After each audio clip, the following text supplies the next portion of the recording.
Нуржамал эже, кош келдиңиз биздин студиябызга. Биз сиз менен аябай Кыргызстанда бир театр сүйүүчүлөр үчүн чоң майрам болуп аткан учурда жолугушуп атабыз. Башкача айтканда азыр 10-чу фестиваль болуп атат театр сүйүүчүлөрдүн бирөөдөн чыккан атактуу, таланттуу бир 3 театр ишмеринин урматына өтүп жатат окшойт. Ал сиздин атаңыз Муратбек Рыскулов, апаңыз Сабира Кумишалиева жана агаңыз Искендер Рыскулов. Булардын бардыгы бейиш болуп кетти. Бирок ошолордун артында калган изи, таланты азыр бүгүнкү күнгө чейин бир чоң даңазага айланып атат да. Эмнени сезип атасыз? Кандайдыр арман же кубаныч же бир кандайдыр уйгу туйгу болуп атабы азыр сизде?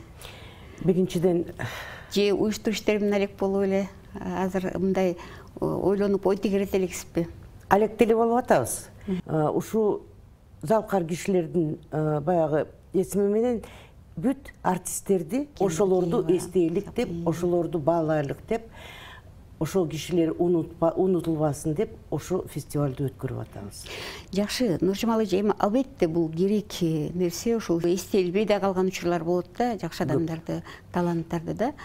Ошол жетиштүүбү, мисалы фестивалдарды өткөрүп? Жок, жетиштүү эмес. Эмне кылыш керек? Окутуш керек. Мисалы үчүн. Балдар эмес, мектептеги балдар дагы, студенттер дагы.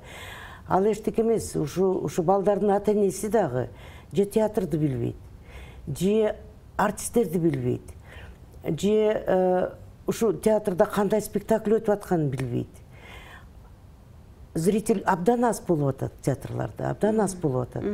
Муратбек Рыскуловду бул өтө салыштырууга мүмкүн болбогон чебер актер.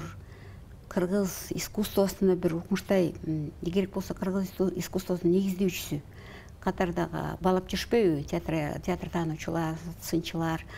Бул киши ушулай атактанга кантип жеткен негизи? Кантип актер болуп калган? Сиз билесизби? Сизге айтчу беле? Айтчу да. Бул киши өзү жетим. 16-сында Фрунзага келет. Өзү. Тиги Сарбагишев менен жолугуп калат да, ал дагы жердеши да. А киши дагы гений киши да. Ойлонуп ушу баладан бирдеме чыгат го, ал менин оюм. Чыгат го деп азырынча мына сценага рабочий болуп иштеп көрчү деди.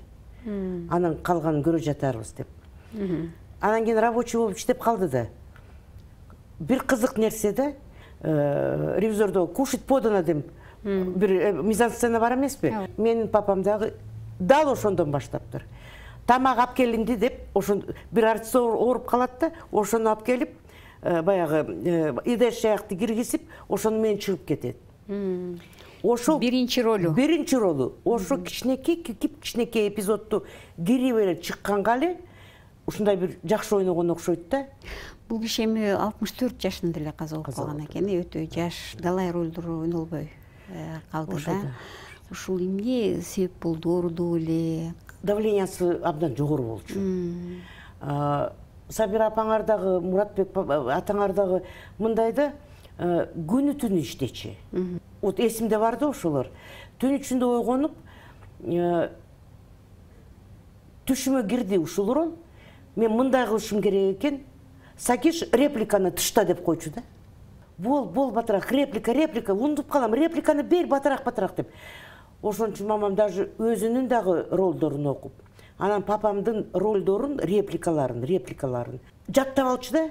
Кандай анан үй бүлөдө башка тиричилик деген маселе дагы бар да. Силердин үй бүлөдө бул жагынан кандай? Артисттин үй бүлөсү кандай үй бүлө болду? Мен ойлойм, биздин үй бүлөдө чоң мындай уруш талаш болчу эмес да. Эми баягы туура эмес койдуң, туура эмес салып койдуң дегендей болот да ар бир үй бүлөдө. Бирок мындай чоңураак, чатак, мындай уруш эч качан болчу эмес да.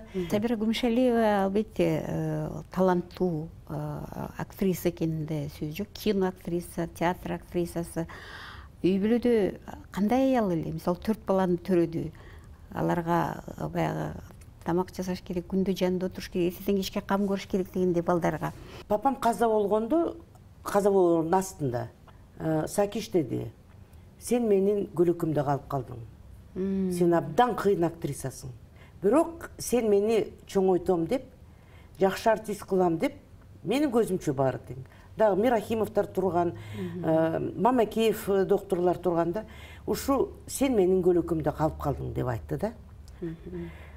Ошон үчүн ошол сөздөн эле түшүнсө болот да кандай эне болгонун.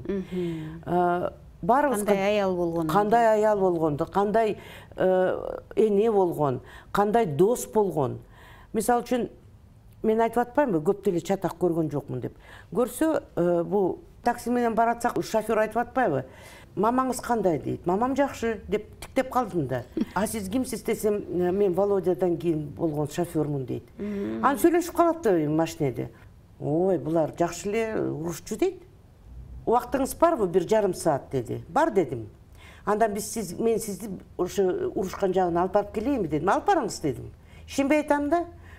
Анан кийин Кызыл Аскерде бир чоң дарак бар экен. Аябай чоң экен да. Анан кийин айтат ошо киши.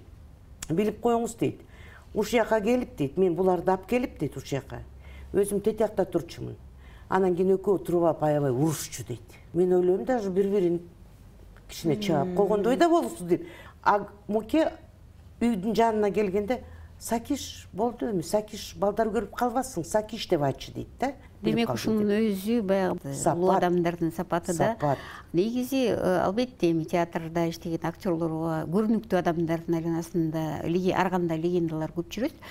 Мисалы үчүн ушул мисалы Мурат Персков абдан көрүнүктүү адам эле, көрүнүктүү, жигиз эле келбеттүү деп айтышат.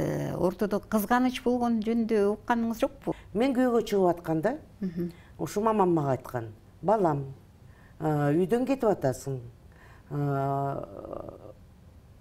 башка үй бүлөгө баратасың. Көрүнүктүү кишилерди, особенно артисттерди, баары тең сөз кылат" деди. "Папаң жөнүндө бир жаман нерсе угуп калсаң, эч качан ишенбе" деди. "Мен жөнүндө бирдеме угуп калсаң, ишенбе" деди. Мен айттым да: "Мам, эми папам жөнүндө ишенсем деле ишенип коем, сен жөнүндө эч качан ишенбейм" деп күлүп жибердим да. Анан кийин дагы бир жолу айтты: "Искен ушу биздин кесибибизди алып алып, режиссер болуп алып, ада кыйналып атат" деди. Папам аябай акылдуу киши болчу да. Ушунчалык акылдуу. Мен азыр ойлоп атам, бул киши мектепти да бүтпөй калды, институтта бүтпөй калды. Бирок өзүнүн бир эле турмушунда менеджер да болду. Азыркы сөздөр менен айтсак, маркетолог да болду. Саясатчы да болду. Саясатчы болду, депутат болду. Баягы театралдык коомдун председатели да болду. Дом актердун директору да болду. И ушу 6-7 баягы кесибин аябай жакшы аткарды да бул киши. Таң калып атам азыр. Короллерди мисалы үчүн алып барып деди Британияга кыргызча сүйлөткөн, Отеллону сүйлөткөн адам. Короллер менен барбайбы? Баары тең кол чаап атат. Анан поклонго чыкпайбы? Дагы эле кол чаап атат. Анан бирок күлүп атат, залдын баары күлүп атат дейт да. Анан кайра кирдим дейт. Анан кийин дагы эле кол чаап атат. Анан эмне кыларымды билбей дагы чыгып туруп алып Отеллону айттым дейт. Бир 5 секунддей дейт, баары тең күлүп атты дейт. Анан токтоп эле калышты дейт, мени тиктеп эле. А көрсө аякта андай болбойт экен да. Повторно поклонго чыкпайт экен, тем более повторно ролду айтпайт экен, башканы тем более. Анан кийин ошондо королева Елизавета бар экен, принц Чарльз бар экен залда. Анан принц Чарльз кимге келбедиби, керексиз ыкка. Анан ошо киши айтып атпайбы, Чарльз ушинтип айтып берди. Анан кийин королева Елизавета кимден сураптыр да, Фурцевадан, анда министр СССР культуры. Написано, что он неграмотный деп. Да, он вообще не учился десе.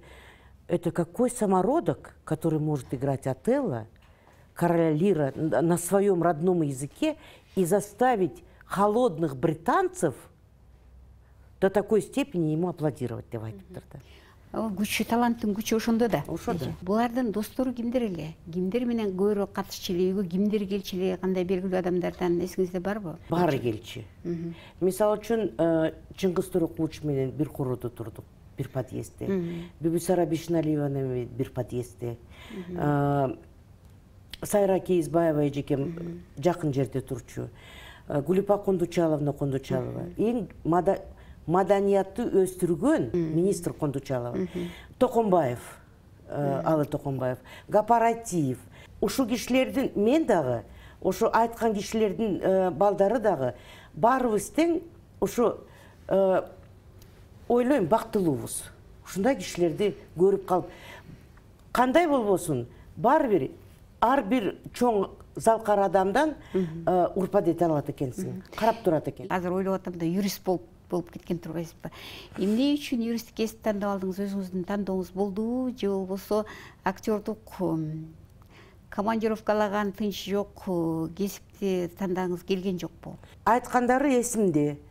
Бул кесип аябай кыйын. Ушу элди, жериңди, мекениңди, зрительдериңди жакшы көрсөң, ошондо гана жүрөгүңдү тетега тыштап, зрительный залга тыштап салсаң, ошондо гана боло аласың артист, жакшы артист. Тыштай албайсыңбы?